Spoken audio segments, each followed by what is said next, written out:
Jemaah salat zuhur Masjid Al-Falah yang dirahmati Allah.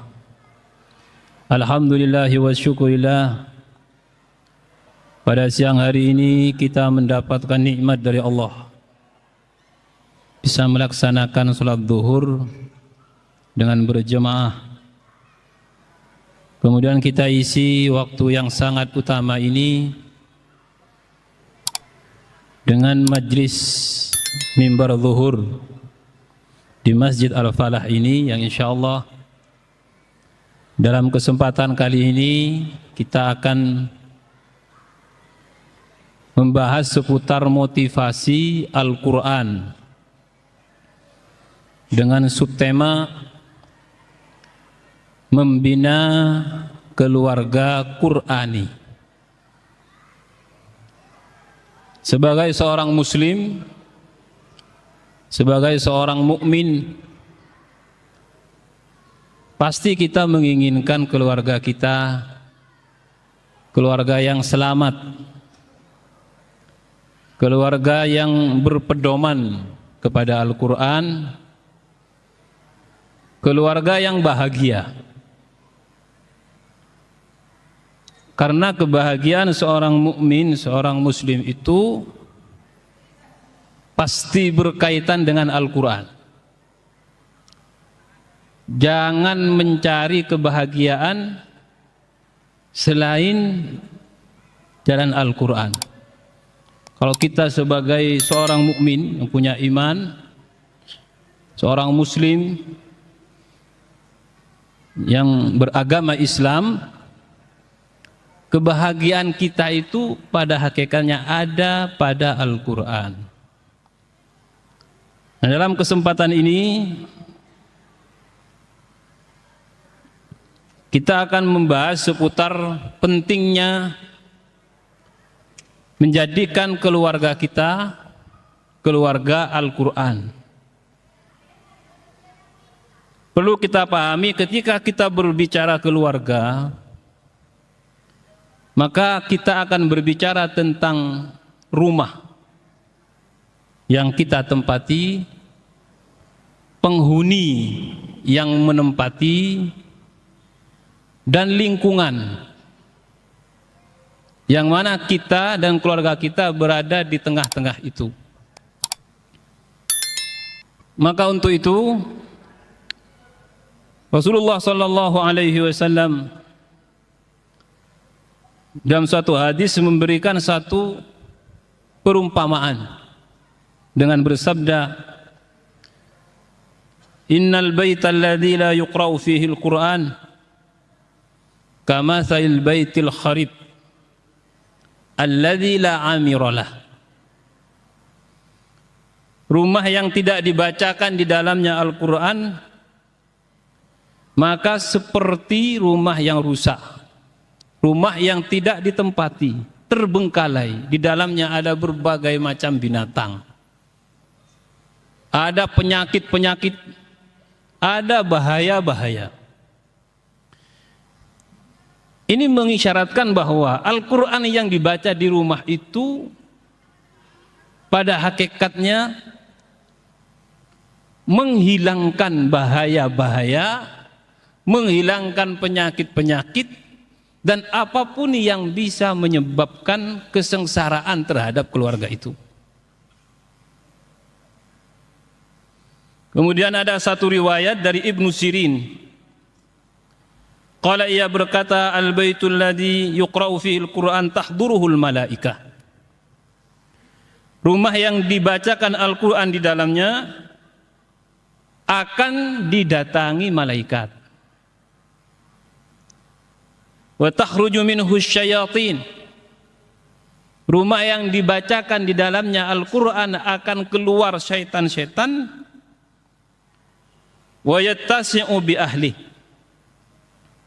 Dan orang yang berada di dalamnya akan merasa lapang. Maka dalam suatu riwayat ada seorang sahabat, seingat saya namanya Uqbah bin Amir radhiyallahu an, bertanya kepada Rasulullah SAW, man najah ya Rasulullah, apa keselamatan itu, apa kesuksesan itu wahai Rasulullah? Atau bagaimana jalan supaya kita ini tetap berada dalam keselamatan? Apa yang harus dilakukan? Qala, Nabi bersabda, amsik alaika lisanak, jaga lisanmu, wal yasa'ka baituk. Nah ini, hendaknya rumahmu itu menjadi lapang bagimu. Ada beberapa keterangan dari para ulama. Rumah yang lapang itu seperti apa? Saya sampaikan tadi di awal pembahasan ini, rumah yang lapang itu rumah yang berhubungan, yang ada kaitannya dengan Al-Quran. Artinya dalam arti ketika seorang kembali ke rumahnya, dia merasakan kebahagiaan yang tidak ditemukan di luar rumahnya. Orang yang sukses itu seperti ini. Melihat keluarganya, melihat anak-anaknya, melihat rumahnya. Dia mendapatkan kelapangan, mendapatkan ketenangan dalam dirinya. Nah, dikatakan di sini untuk supaya rumah kita itu lapang, salah satunya dibacakan Al-Quran di dalamnya. Wal baitul ladzi la yuqra'u fil Qur'anu tahduruhu syayatin. Sebaliknya, rumah yang tidak pernah dibacakan Al-Quran, setan akan datang. Ketika setan datang, amarah terus ada, konflik gak berkesudahan, anak-anak terus berada dalam kenakalannya, jauh dari rahmat Allah Subhanahu wa taala. Takhruju minhul malaikah, malaikat tidak ada di dalamnya. Sebagus apapun rumah, kalau tidak ada malaikat di dalamnya, tidak akan mendapatkan kebahagiaan hidup. Rumah sederhana, tapi ada rahmat Allah di dalamnya, ada malaikat di dalamnya, maka dia akan merasakan ketenangan ketika kita berada di dalamnya. Jemaah yang dimuliakan oleh Allah, sekarang apa yang harus kita lakukan? Yang pertama, untuk menjadikan rumah kita, keluarga kita ini Qur'ani, atau minimal tidak terputus dengan Al-Quran. Yang pertama, tempat. Di dalam rumah kita harus kita alokasikan walaupun sedikit dari tempat itu untuk beribadah. Ada sebagian yang ada musolanya, kalau nggak ada musolanya, walaupun di pojok kamar, minimal ada sajadah lah di situ, minimal. Harus ada tempat khusus di situ. Kalau bisa ada tempat Qur'annya, kalau bisa ada Qur'annya, jangan berpindah-pindah di situ. Memang boleh kita membaca Qur'an ketika di pelataran, di depan rumah, boleh dimanapun. Alladzina yadhkurullaha qiyaman wa qu'udan wa ala junubihim, saat berdiri, berduduk dan berbaring, silahkan. Tapi di rumah kita harus kita alokasikan tempat. Ini tempat harus ada di mana kita beribadah di situ, di mana kita membaca Al-Quran di situ. Karena Imam An-Nawawi rahimahullahu taala, untuk mendapatkan sentuhan Al-Quran, manfaat Al-Quran, harus membacanya dengan adab. Dalam kitab At-Tibyan beliau menjelaskan salah satu adabnya itu ketika membacanya, kita minimal membaca di tempat yang baik. Mungkin kita tidak selamanya di tempat itu, mungkin kadang kita di depan rumah atau di tempat lain, tapi harus ada tempat di mana di sana kita mengkhususkan untuk beribadah, membaca Al-Quran. Jangan sampai Al-Quran tidak ada di tempat itu. Upayakan. Gak apa-apa dengan sajadah atau dengan kursi dan mejanya, ada Quran di depannya. Ini tempat, harus ada tempat kita beribadah. Kalau kita melihat struktur rumah Rasulullah SAW, ada itu denahnya itu di depan itu ada satu tempat mihrab untuk ibadah beliau. Walaupun dalam beberapa riwayat beliau beribadah salat tahajud, terkadang beliau dirasakan oleh istri beliau Ummul Mukminin Aisyah radhiyallahu anha ada di sampingnya. Tapi beliau memiliki tempat untuk beribadah kepada Allah Subhanahu wa ta'ala. Ini yang pertama. Kemudian yang kedua, harus istiqomah menentukan waktu. Ini di rumah. Monggo panjenengan atau kita punya kebiasaan kalau ke Al-Falah misalkan, datang sebelum sholat kita baca Quran, atau setelah sholat kita tidak keluar kecuali membaca Quran, monggo. Tapi di rumah harus mengalokasikan waktu walaupun 10 menit. Kalau bisa jangan kurang 10 menit lah. Walaupun 10 menit kita membaca Al-Quran, dan waktu ini kita memiliki peluang yang berbeda antara satu dengan yang lain tergantung profesinya. Kita ini kan berbeda. Saya dengan panjenengan pekerjaannya beda. Ada yang berangkat pagi, ada yang berangkat siang, ada yang pulang malam, ada yang pulang sore. Beda-beda. Maka masing-masing menentukan waktunya. Tapi kalau bisa, khususnya kita kalau sudah masuk usia pensiun itu biasanya kan sudah banyak yang kosong. Waktu itu banyak yang kosong. Jangan kemudian ini saya di masa-masa ini nggak ada waktu. Artinya bukan nggak ada waktu, santai. Nggak ada, orang beriman tuh nggak ada santainya. Fa idza faragta fansab, kalau kamu kosong isi. Nggak ada santainya. Nggak ada pensiun dalam agama itu. Harus isi dengan karena mengisi waktu itu bagian dari syukur kita kepada Allah. Sampai kita menghembuskan nafas terakhir, kita harus menggunakan waktu sebaik-baiknya. Nah, apalagi kalau sudah pensiun, mungkin pekerjaan yang membutuhkan tenaga fisik itu sudah berkurang, maka upayakan kita menyehatkan rohani kita dengan membaca Al-Quran, khususnya di rumah kita yang menjadi tempat kita dan mungkin tempat kita mati di situ.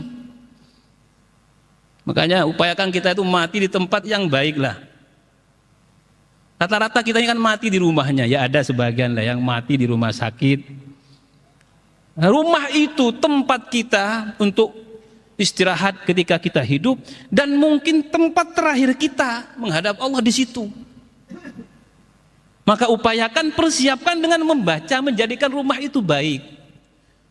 Ini motivasi. Ini saya sampaikan karena saya sekarang berpikir begitu. Saya juga ada di rumah tempat untuk baca Quran, ada.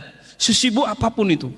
Pulang ke rumah walaupun 10 menit, 5 menit. Karena saya berpikir begini, mungkin saya nanti akan menghembuskan nafas terakhir di rumah ini. Mudah-mudahan rumah ini adalah rumah yang didatangi malaikat, yang tidak ada setan di dalamnya. Maka saya membacakan di dalamnya, menghatapkan Al-Quran, membaca 1 lembar, 2 lembar. Dengan banyak kesibukan kita sesuaikan bacaan kita. Nah, sekali lagi usahakan waktunya kalau bisa di awal hari dan di awal malam. Tadi tempatnya kita kalau bisa beli sajadah yang bagus nggak apa-apa. Sajadah yang bagus, ini tempat biar anak-anak kita tahu, keluarga kita tahu ini tempat ibadah, kembali kepada Allah. Karena kita ini, roh kita ini sangat ingin kembali kepada Allah. Roh kita ini terperangkap di jasad ini. Jasad ini kadang-kadang mengikuti keinginannya. Tapi pada akhirnya roh kita ini rindu, ingin kepada Allah. Ingin kembali kepada Allah roh kita ini. Nah, kita sekali lagi alokasikan tempat dan waktu. Upayakan kalau bisa di awal hari dan awal malam. Habis subuh, insya Allah habis subuh nggak ada yang berangkat. Nah, kadang-kadang kita karena sudah merasa nggak ada kerja, habis subuh ya tidur. Nggak baca Al-Quran. Kalau bisa kita mungkin di masjid sampai isyraq karena pahalanya besar. Ke rumah kita mungkin istirahat sebentar, minum kopi, terserah kita baca Quran. Kita sholat 2 rakaat dari sholat duha atau dari sholat sunnah di rumah kita. Kalau bisa, kalau nggak bisa harus berangkat habis subuh langsung. Upayakan panjenengan menjadi ahli tahajud, setengah jam sebelum subuh atau 1 jam sebelum subuh bangun. Baca Al-Quran. Ini awal dari hari. Artinya kalau tidak bisa di awal hari, di akhir malam atau di akhir hari. Di akhir hari itu ya sore sebelum maghrib. Kalau nggak bisa di awal habis maghribnya. Ini menjadikan kita akan merasakan keberkahan, kebaikan dari bacaan Al-Quran kita itu. Tidak perlu banyak. Khairul amali adwamuhu wa in qalla. Amal yang baik itu yang terus menerus walaupun sedikit. Banyak-banyak tapi berhenti enggak. Biasanya manfaat dari satu amalan kita, banyak misalnya suka salat tahajud, salat duha, baca Quran, itu akan dirasakan manfaatnya kalau kita berkelanjutan.